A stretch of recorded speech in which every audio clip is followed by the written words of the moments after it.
Another thing that I like to do after a good, thorough, deep rain is transplant.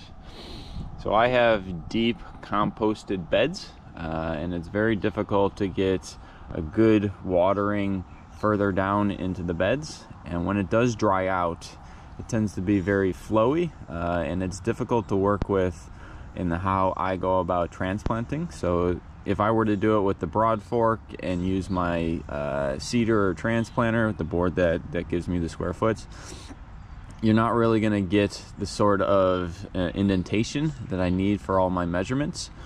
So if it's water or if it's wet or moist, it's much more easier to work with the cedar, as well as if you're doing anything with the bed itself. If you're making it large or smaller, the dirt at this time is much more moldable to whatever you're trying to achieve.